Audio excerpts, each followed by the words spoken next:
오늘 하나님의 말씀은 창세기 45장입니다. 창세기 45장 1절부터 8절까지인데 다 같이 일어서셔서 함께 봉독하도록 하겠습니다. 창세기 45장 1절부터 8절까지 말씀. 같이 한 목소리로 봉독하겠습니다. 시작. 요셉이 시종하는 자들 앞에서 그 정을 억제하지 못하여 소리질러 모든 사람을 자기에게서 물러가라 하고 그 형제들에게 자기를 알리니 그때에 그와 함께한 다른 사람이 없었더라. 요셉이 큰 소리로 우니 애굽 사람에게 들리며 바로의 궁중에 들리더라. 요셉이 그 형들에게 이르되 나는 요셉이라. 내 아버지께서 아직 살아계시니까 형들이 그 앞에서 놀라서 대답하지 못하더라. 요셉이 형들에게 이르되 내게로 가까이 오셔서 그들이 가까이 가니 이르되 나는 당신들의 아우 요셉이니 당신들이 애굽의 판자라. 당신들이 나를 이곳에 팔았다고 해서 근심하지 마소서, 한탄하지 마소서. 하나님이 생명을 구원하시려고 나를 당신들보다 먼저 보내셨나이다. 이 땅에 2년 동안 흉년이 들었으나 아직 5년은 밭갈이도 못하고 추수도 못할지라. 하나님이 큰 구원으로 당신들의 생명을 보존하고 당신들의 후손을 세상에 두시려고 나를 당신들보다 먼저 보내셨나니 그런즉 나를 이리로 보내니는 당신들이 아니요 하나님이시라. 하나님이 나를 바로에게 아버지로 삼으시고 그 온 집의 주로 삼으시며 애굽 온 땅의 통치자로 삼으셨나이다. 아멘. 자리에 앉아주시기 바랍니다. 우리 성경 말씀 속에는 용서에 대한 많은 말씀들이 나옵니다. 그래서 오늘 제목을 믿음 시리즈 두 번째, 하나님의 용서의 하나님이신 것을 믿습니까? 이런 제목을 가지고 같이 나눌 텐데, 우리가 용서라는 말을 너무 많이 들어가지고요, 교회에 오셔서도 용서 이런 단어가 나오면 또 저 목회자가 또 오늘 우리 보고 또 용서하지 못할 사람도 용서하라고 하겠구나, 뭐 이런 생각들을 많이 하실 것 같은데 오늘은 좀 그렇지 않습니다. 하나님께서는 용서의 하나님이시다. 그것을 우리가 믿을 수 있는가? 네. 그것을 믿지 못하면 우리의 믿음은 아무것도 아니죠. 그래서 성경 속에 나오는 요셉의 이야기를 통해서, 요셉은 정말 그 용서를 베푼 사람인데, 그 요셉이라는 한 인간이 용서를 베풀었다는 그것을 우리가 말하는 것이 아니고, 그 요셉의 인생의 이야기 속에서 하나님이 용서의 하나님이 되신다라는 것, 그것을 우리가 좀 알았으면 하는 것입니다.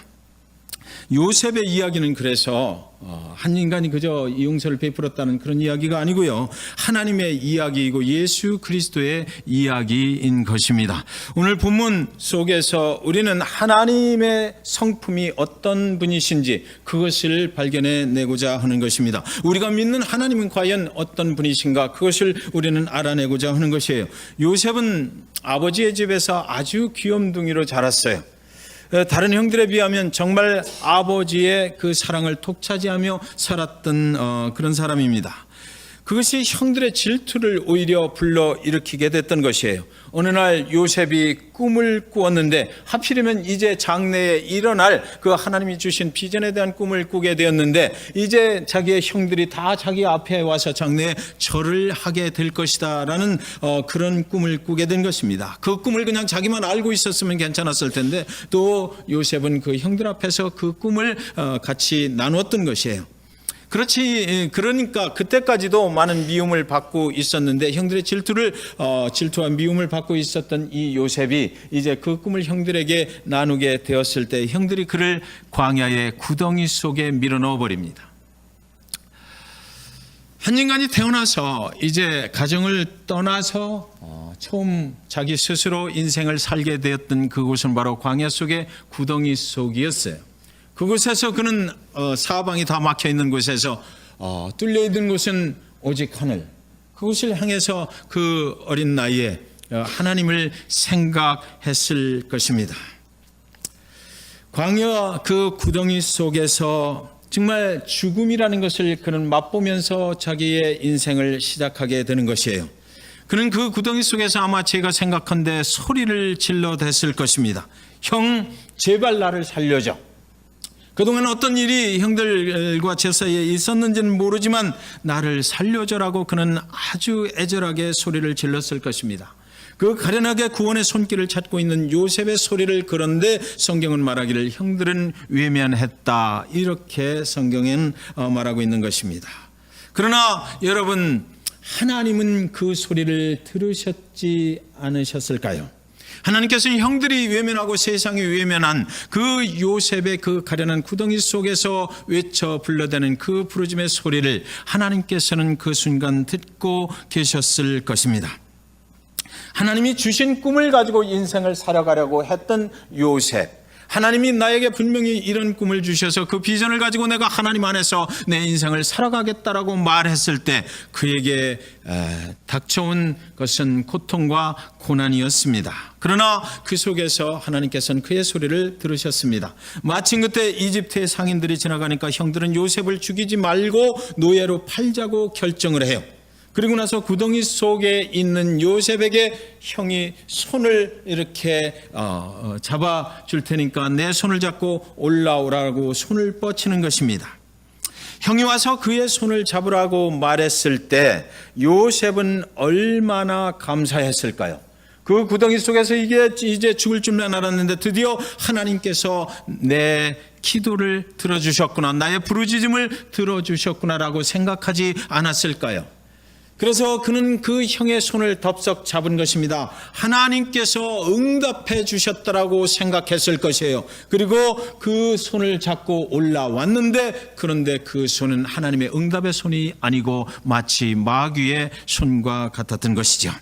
그대로 구덩이 속에서 죽을 줄만 알아서 그곳에서 하나님께 기도했던 그 응답으로 된 것이 아니고요. 그 형들은 그를 이제 지나가는 이스마엘 상인에게 팔아버리려고 그를 잡아 올려주었던 것이에요.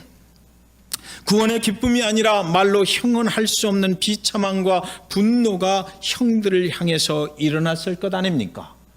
나를 구원해 주는 줄 알았더니, 나를 살려주는 줄 알았더니 이제 나를 노예로 팔아버린다니.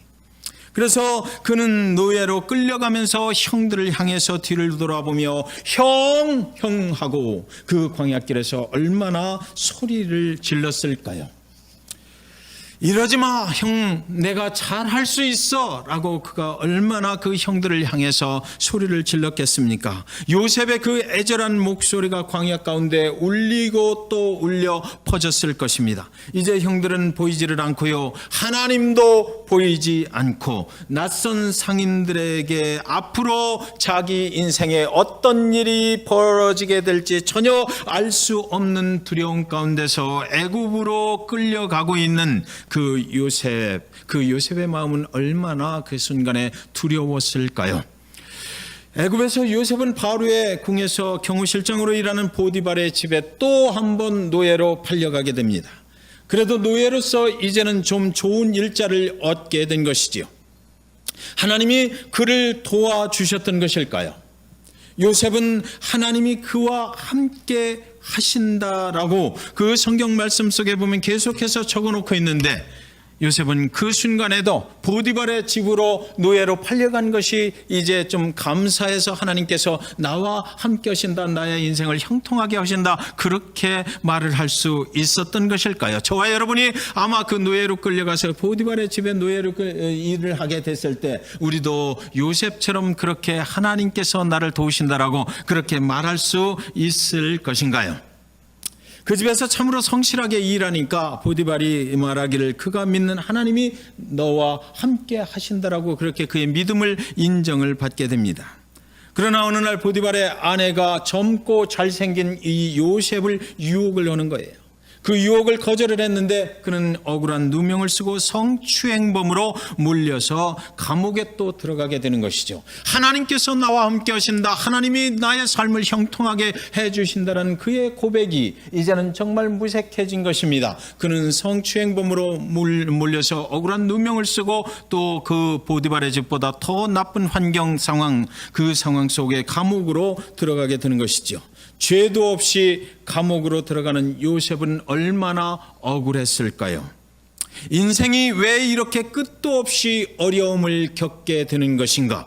그는 하나님의 비전을 가지고 하나님이 주신 꿈을 가지고 하나님 안에서 복된 인생을 살 줄 알았는데 그가 지금 가고 있는 것은 겹겹이 산중이요 겹겹이 어려움과 장애물 뿐이었던 것입니다. 가면 갈수록 하나님께서 나와 함께 하신다라고 하나님이 내 인생을 형통하게 하신다라고 생각은 하지만 그러나 그의 세상의 삶은 전혀 그것과는 관계가 없는 것이었습니다. 감옥에서 그가 맡은 일은 바로의 궁궐에서 일을 하다가요, 바로의 궁궐에서 왕을 보좌를 하다가 들어온 떡관원과 술관원, 그 사람들을 감옥 속에서 시중을 드는 그런 일이 그에게 맡겨진 일이었어요. 그들이 하루는 또 꿈을 꾸게 돼요. 그 꿈을 요셉이 해석을 해주는 것입니다. 떡관원은 죽을 것이고 술관원은 살게 될 것이라고 그렇게 해몽을 해줬는데 정말 그가 해몽을 한 대로 해석을 한 대로 정말 그 떡관원은 죽어버리고 그리고 이 술관원은 살아서 이 감옥을 나가게 되는 것이에요. 복직이 됐던 것입니다. 그런데 어느 날 바로가 꿈을 꿨는데 아무도 그 꿈을 해석할 사람이 없었어요. 그때 이 술관원이 복직이 되어서 감옥에서 그 요셉이 꿈을 해석을 했던 그것을 기억을 해냅니다. 그를 감옥에서 불러내는 것이에요. 그리고 요셉은 바로왕이 꾼 꿈을 나가서 이제 해몽을 해주게 되었던 것이죠. 그 지혜를 바로왕에게 인정을 받아서 요셉은 일약 그곳에서 애굽의 국무총리의 자리에 오르게 되었던 것입니다. 그의 인생이 그렇게 계속해서 변해갔던 것이에요. 그때 요셉은 이 모든 자리까지 하나님이 인도해 주셨구나라고 그때 그동안 의심스러웠던 그 하나님의 역사를 자기 인생에 역사하시고 함께 하시는 그 하나님의 그 인도하심을 그때 비로소 인정하게 되지 않았을까 우리는 이렇게 생각하게 되는 것이죠. 이제 여기까지 이야기를 듣고 나면 우리는 하나님을 향해서 할렐루야라고 이제 소리를 지를 수가 있게 되는 것입니다. 하나님께서 그의 인생을 그동안 그렇게 인간의 눈으로 보기에는 너무나 힘들고 어려운 과정이었지만 그 속에 하나님이 함께 하셨구나. 그래서 그가 정말로 세상 속에서도 하나님의 인정을 받을 수 있는 그런 사람으로 세상에 많은 영향력을 미칠 수 있는 그런 자리로 하나님께서 올려주셨구나. 이렇게 생각을 하게 될 것입니다. 그렇습니다. 하나님은 그와 함께 하셨어요. 한순간만 보면 순간만 보면 무섭고 두려운 순간들이었지만 그 무섭고 두려웠던 모든 순간들을 엮어내서 하나님은 하나님이 원래 계획하시고 목적으로 하셨던 그 자리까지 그 요셉의 인생을 인도해 놓으셨다라는 것이죠. 하나님께서는 요셉의 인생 위에 멋진 한 폭의 하나님의 그림을 그려나가고 계셨다라는 것입니다.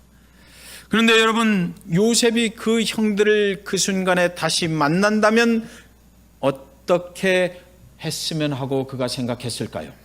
만약 요셉이 저와 여러분 같았으면 내가 이 형들을 만나기만 하면 이제 죽여버리고 말 거야 라는 생각을 하지 않았을까요? 이제 내가 국무총리가 됐으니까 모든 힘과 권력을 내가 다 쥐었으니까 기어코 내가 찾아내서 그 형들에게 복수해버리고 말 거야 라는 생각을 하지 않았을까요? 그리고 복수의 기회가 이 성경 보니까 정말로 찾아오는 것입니다. 온 땅에 기근이 들었어요.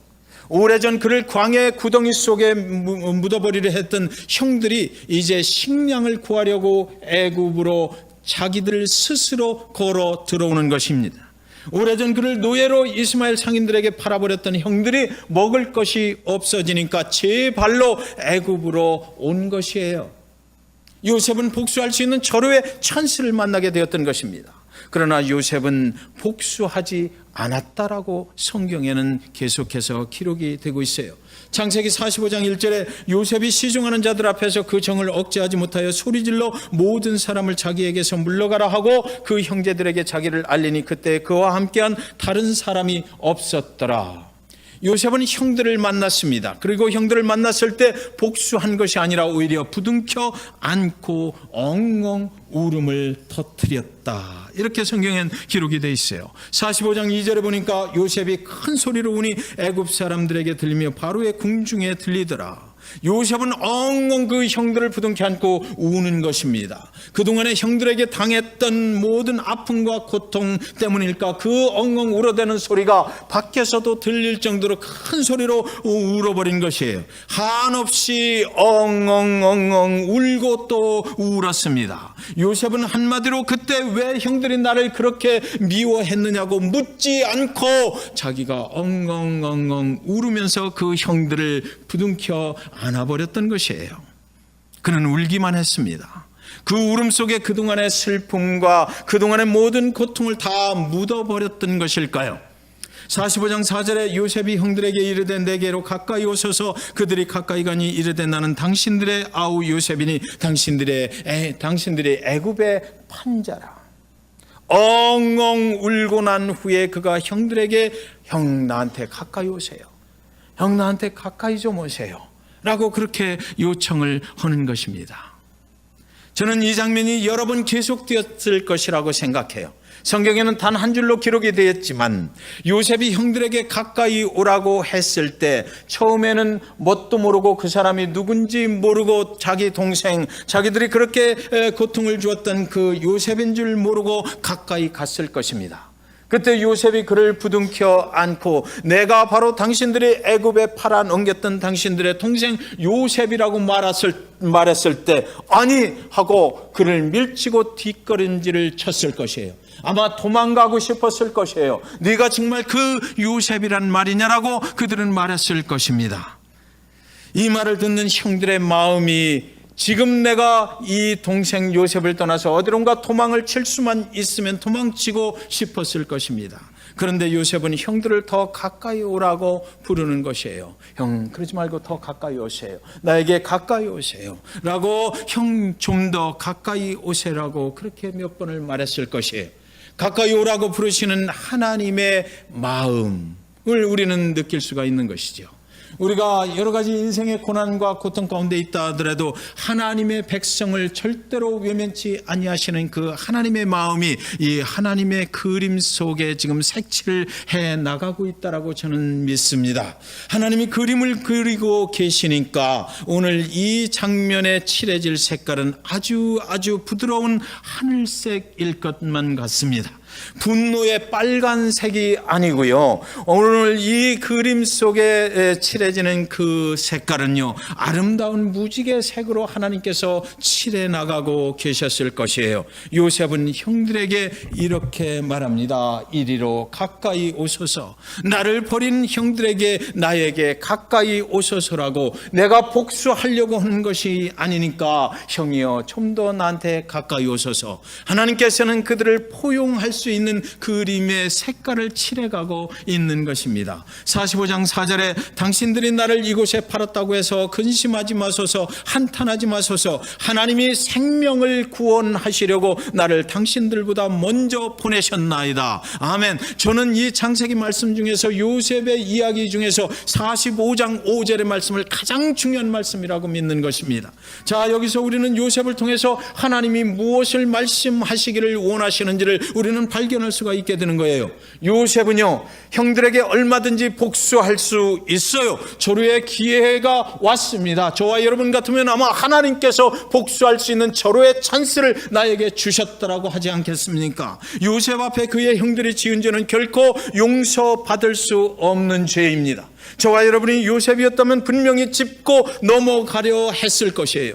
요셉도 저와 여러분과 똑같은 사람인데 어떻게 근심하지 마소서라고 자기를 죽이려고 했던 그 형들을 내가 용서할 수가 있다라고 말을 하는 것입니까? 인간이라면 엉엉 울면서 그동안 형들을 한시도 잊어본 적이 없노라고, 내가 그날을 한시도 잊어본 적이 없노라고, 내가 오늘 같은 날이 언젠가는 올 것을 알고 내가 복수의 칼을 갈고 있었다라고 그렇게 말해줘야 되는 것 아닙니까? 대갚아주려고 이를 악물고 내가 이 애굽의 국무총리 자리까지 올 때 얼마나 고통스러웠고 내가 힘들어도 포기하지 않고 내가 얼마나 열심히 이 자리를 쟁취했는지, 그것은 다 그날 언젠가는 만나게 될 형들 당신들을 내가 복수하고 싶었기 때문에 내가 여지껏 참고 견뎌왔더라고 그렇게 말해야 되는 것 아니냐고요. 그렇게 한다고 해서 누가 요셉을 욕할 수가 있겠습니까? 하나님도 제 생각에 내가 하나님을 생각해 보니까 요셉이 그 형들에게 당한 그 고통, 형들 때문에 일어났던 자기 인생의 그 고통을 하나님께서도 이해하실 것 같더라고요. 그래, 내가 그 형들을 용서하지 않아도 된다라고 하나님께서 말씀하실 것 같아요. 세상 어느 누구에게 물어보아도요, 요셉이 지금 형들에게 복수를 한다고 해도 요셉이 그래서는 안 된다고, 너 참아야 된다라고 말할 사람은 아무도 없을 것입니다. 하나님께 물어보아도 하나님께서도 네가 잘못하는 것이야 라고는 말씀하지 않으실 것만 같아요. 한 인생이 한 생명이 이 세상에 태어나서 하나님 붙잡고 살아보겠다고 했을 때 그 질투와 미움 때문에 구덩이 속에 죽여버리려고 했던 그 형들을 하나님께서도 그 사실을 뻔히 보고 계셨고 기억하고 계실 것입니다. 그런데 사랑하는 여러분, 여기서 아주 중요한 하나님의 성품을 우리는 발견하게 되는 것입니다. 그것은 정의라고 하는 것입니다. Justice. 하나님께서는 정의의 하나님이신 것이에요. 정의로우신 하나님은요, 여러분, 법대로 하시는 하나님이세요. 하나님께서는 죄인을 멸망의 길로 가게 내버려 두시는 그런 하나님이십니다. 원래 하나님께는 그런 정의의 하나님이신 그런 성품을 가지고 계신 것이에요. 하나님의 정의라고 말하는 것은 하나님의 율법을 지키지 않으면 구원은 없는 것입니다. 심판이 임해야 마땅한 것이에요. 하나님을 거역하면 멸망의 길로 가는 것, 그것은 하나님 편에서 보면 너무나 마땅한 것입니다. 그래서 구약에서는 수많은 부분들에서 하나님은 우리의 재판장이 되신다라고 그렇게 말하고 있는 것 아닙니까? 정의의 하나님은 우리의 죄를 용서하시는 하나님이 절대로 아니신 것이에요. 하나님은 우리의 죄를 심판하시는 하나님이신 것입니다. 하나님은 원래 그래요. 그런데 로마서 3장 10절에 보면 기록된 바 의인은 없나니 하나도 없으며, 하나님이 보실 때 원래 인간은 그렇게 용서받을 수 있거나 사랑받을 수 있는 그런 존재가 아니라는 것입니다. 의로운 자는 하나도 없어서 모두 멸망으로 가야만 되는, 하나님의 율법에 의하면, 하나님의 법에 의하면 그렇게 멸망의 길로 갈 수밖에 없는 그런 인간의 모습, 그것을 하나님이 말씀하셨거든요. 로마서 3장 19절에 우리가 알거니와 무릇 율법이 말하는 바는 율법 아래에 있는 자들에게 말하는 것이니 이는 모든 이 입을 막고 온 세상으로 하나님의 심판 아래 있게 하려 하심이라. 이분이 바로 하나님이시거든요. 죄 있는 자를 그냥 둘 수 없고 율법적으로 처분을 할 수밖에 없으신 그 하나님, 그것을 우리는 하나님의 정의라고 말하는 거예요. 그래서 하나님의 율법 아래서 거하던 모든 백성들은 죄를 졌으면 당연히 하나님의 심판을 받아야만 하고 멸망의 길로 가야만 하고 죽임을 당해야만 하는 것이었습니다. 하나님의 정의 앞에 모든 인류는 죄인이 되어버리는 것이에요. 하나님을 거역하고 하나님을 떠난 모든 인류는 하나님의 심판을 피할 길이 없는 것입니다. 이것이 하나님의 정의라고 말하는 것이에요. 죄인의 길은 죽음인 것입니다. 요셉의 형들은 요셉이 아니라 하나님 아버지 앞에 심판을 받아 마땅한 죄인들이었던 것입니다. 하나님은 지금 요셉의 이야기를 통해서 무엇을 말씀하려고 하시는 것입니까? 하나님의 정의 앞에 죄 있는 자는 모두 심판을 받아야 한다. 죄 있는 자는 모두 그 심판을 피해갈 사람은 이 땅에 아무도 없다라는 그 사실을 먼저 하나님은 저와 여러분에게 말씀해 주시기를 원하고 계신 것입니다. 인간은 원래 죄를 지었기에 죄인이 되는 것이 아니에요. 인간은 내가 죄를 지었기 때문에 죄인이 되는 것이 아니고요, 인간은 원래 죄인이기 때문에 죄를 짓고 살아가게 되는 것입니다. 그것을 하나님은 좋아하지 않으셨잖아요. 에덴의 동산에서 하나님을 인간이 거역하고 떠나던 그 순간부터 인간은 죄인이 되어버린 거예요. 하나님과 관계없이 살아가는 인간을 하나님께서는 그대로 두실 수가 없었어요. 그것은 구약 전체를 통해서, 율법을 통해서 이렇게 죄 사함을 받는 방법들이 너무나 많이 소개가 되고 있지만, 그러나 그것으로서 인간이 죄를 사함받을 수 있는 그런 길은 전혀 열리질 않았던 것입니다. 그런데 오늘 요셉의 이야기는 하나님의 정의를 말하고 이렇게 끝나는 것이 아니거든요. 하나님은 그런 하나님이신 것은 분명합니다. 그런데 하나님, 이 요셉의 이야기 속에서 이 요셉의 이야기는 거기서 끝나지 않고 계속해서 이어져 나가고 있는데요, 요셉의 이야기는요, 하나님이 생명을 살리시려고 나를 먼저 이곳에 보내셨더라고 그렇게 말을 함으로 인해서 하나님의 정의를 하나님께서요 생명을 살리시는 용서의 이야기로 연결해 가고 있다는 것입니다. 이것이 성경이에요. 이것이 복음이고요. 우리는 원래 죄인되었기 때문에 하나님의 정의 속에서 죽음으로 갈 수밖에 없고 멸망받을 수밖에 없지만, 그러나 하나님께서는 생명을 살리시는 하나님이신 것, 그렇게 해서 하나님께서는 그 용서를 베푸셔서 사람을 다시 살려내시길 원하시는 그런 하나님이시다라는 것이죠. 그런데 여러분, 그래서 성경 속에서는 하나님 스스로 이 일을 하신 것은 아니라고 말합니다. 하나님께서 우리에게 용서를 베푸시고 하나님의 사랑을 표현하실 수 있는 또 한 사람을 성경은 등장시키고 있는 것입니다. 로마서 3장 23절 24절, 모든 사람이 죄를 범하였으며 하나님의 영광에 이르지 못하더니 누구라고요? 그리스도 예수 안에 있는 성령으로 말미암아 하나님의 은혜로 값없이 의롭다 하심을 얻은 자 되었느니라. 원래 하나님의 정의대로라면, 하나님은 정의로우신 하나님이라면 거기서 다 우리는 의롭다 할 자가 하나도 없고 하나님의 그 심판을 받아야 마땅한데, 그리스도 예수께서 오셔서 여기 성령이라는 단어는 그분께서 우리의 죄값을 대신 치러주셨다. 죽을 수밖에 없었던 우리의 죄값을 그분이 대신 치러주시게 만들었다. 근데 그 만드신 분은 누굽니까? 하나님이신 거예요. 하나님께서 예수 그리스도 그분을 만드셔서 이 땅에 보내셔서 우리 인류를 다시 한번 생명의 길로 인도할 수 있도록 그렇게 하셨다는 것입니다. 우리의 죄값을, 죽을 수밖에 없는 그 죄값을 저 십자가에 그 예수, 내가 내 아들 예수 네가 내려가서 그 죄값을 대신 치러줘라, 이렇게 했던 거예요.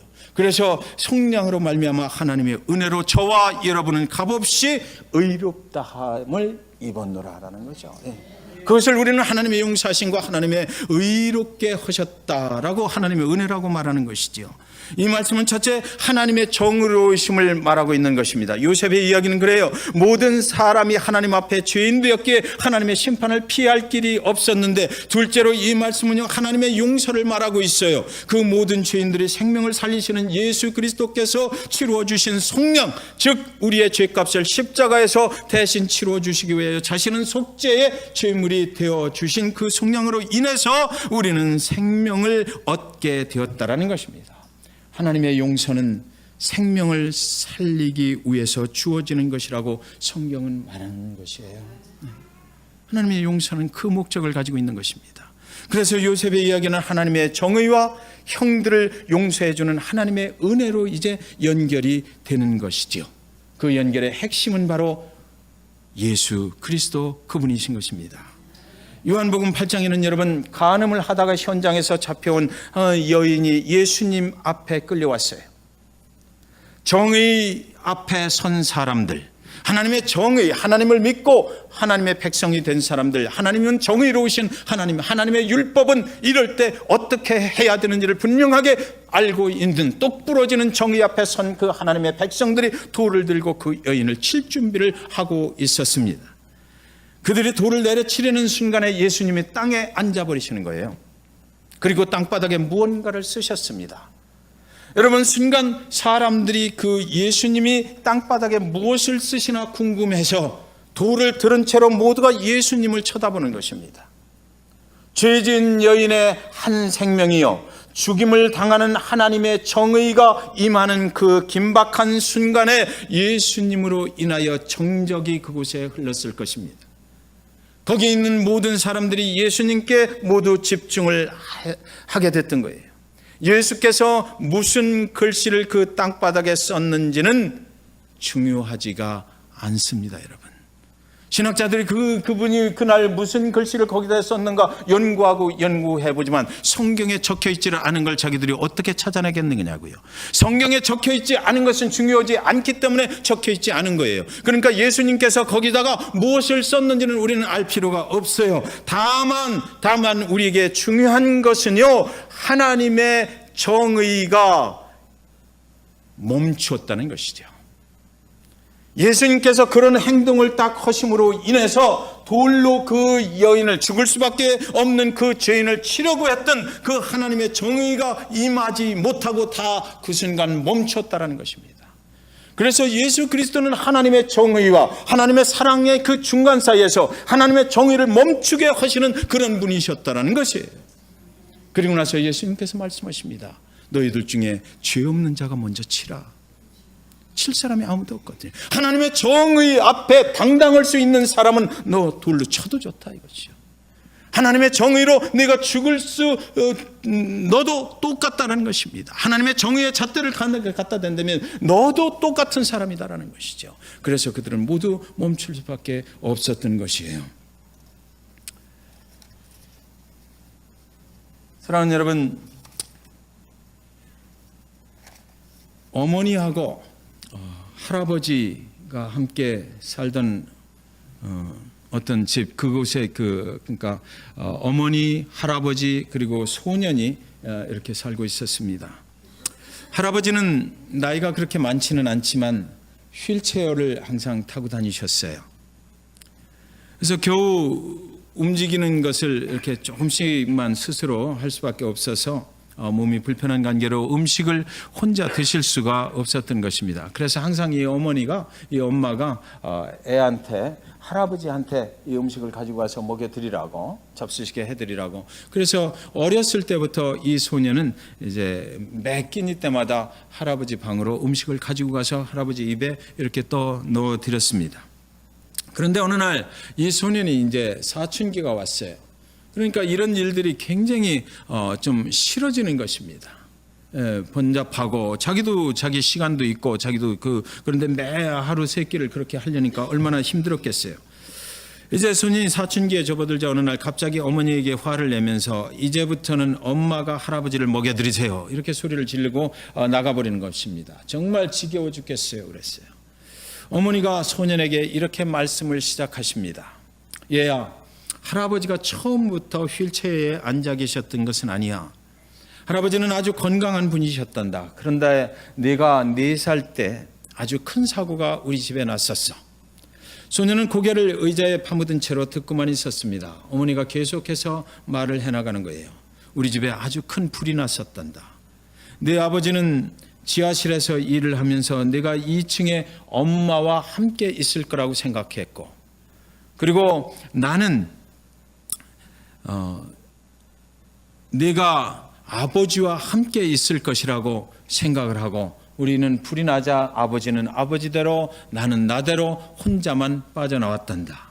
그러니까 이 소년이 서로 아버지와 함께 있을 것이다, 엄마와 함께 있을 것이다 이렇게만 생각을 하고 자기들은 그냥 튀쳐나왔던 것이지.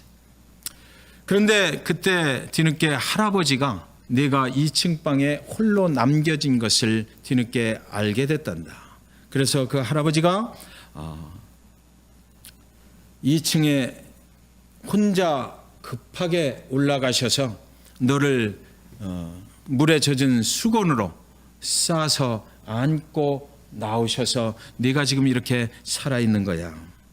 그리고 할아버지는 그날 나오시자마자 연기를 너무 많이 쏘이셔서 질식해서 쓰러지셨고 응급실에 실려가셨고, 그 후로 응급실에서 치료를 받으시고 나오셨지만 그 후로는 저렇게 휠체어에 의지해서 살아가야만 되게 됐단다. 바로 그날 내 생명을 구하기 위해서 불 속으로 뛰어드셨기 때문에 저렇게 되신 거란다. 그렇게 얘기를 하니까 이 소년도 울고 엄마도 울었습니다. 저와 여러분이 하나님의 용서하심을 받는다. 하나님께서는 용서의 하나님이 되신다. 예수 그리스도 그분께서 저와 여러분을 살리기 위해서 그 몸을 희생하셨다 라는 것은 바로 이런 의미를 갖는 것 아니겠습니까? 그리스도가 아니면 우리는 죽을 수밖에 없었습니다. 하나님께서 우리를 살리시려고 계획하지 아니하셨으면 우리는 살아있을 수가 없는 것이에요. 하나님께서 예수 그리스도 그분을 대신 죽이시고 그리고 저와 여러분을 살게 하셨던 것이지요. 그것을 우리는 하나님의 용서다 말하는 것입니다. 그것에는 정의라는 것은 존재하지 않아요. 예수 그리스도 그분이 있기 전에 하나님의 정의가 있었습니다. 그러나 예수 그리스도 그분을 통해서 하나님의 정의와 심판은 사라지고 이제 하나님의 사랑과 용서만이 남게 되었다는 것이죠. 여러분, 이런 이야기가 있어요. 1884년 폭풍우에 휘말려 침몰한 영국 함선 미네뉴트가 파선이 되기 직전에 선원 4명이 구명정을 타고 탈출에 성공을 했다고 그래요. 그런데 끝까지 살아남은 것은 3사람뿐이었습니다.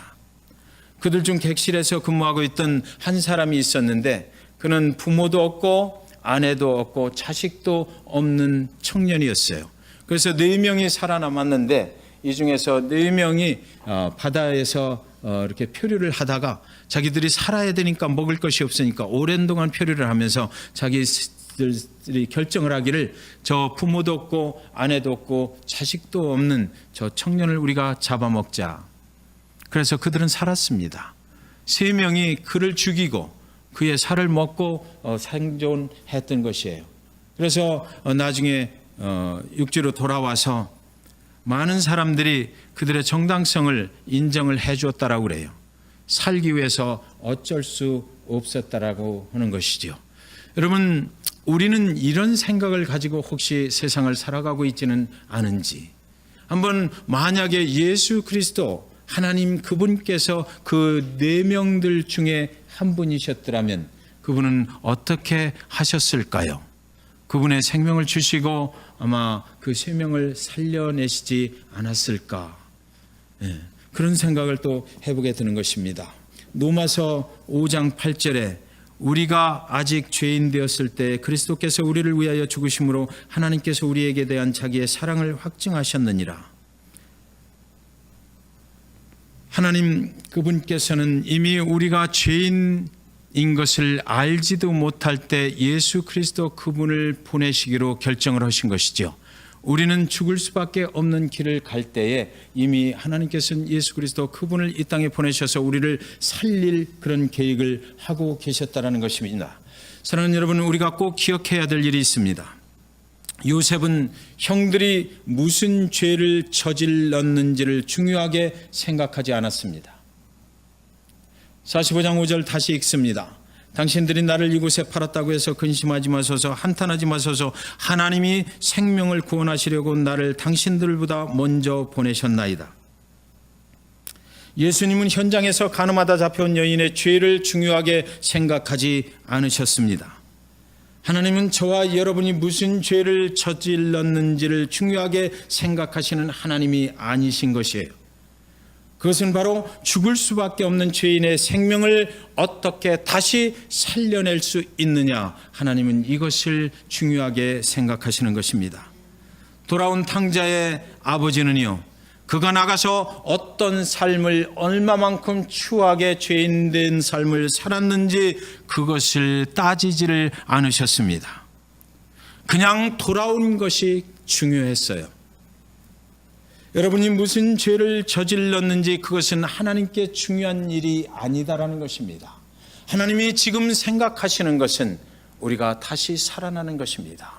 예수 그리스도 그분을 믿고 그분을 개인의 구세주로 영접을 하고 다시 용서의 하나님을 통해서 우리의 삶이 새롭게 되는 것, 그것을 하나님께서는 가장 중요하게 생각하신다라는 것이죠.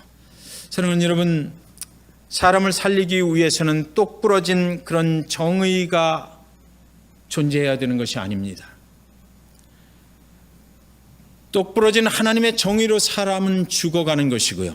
그러나 하나님이 예수 그리스도를 죽이시기까지 우리를 사랑하신 그 사랑과 용서는 사람을 살려내는 것입니다.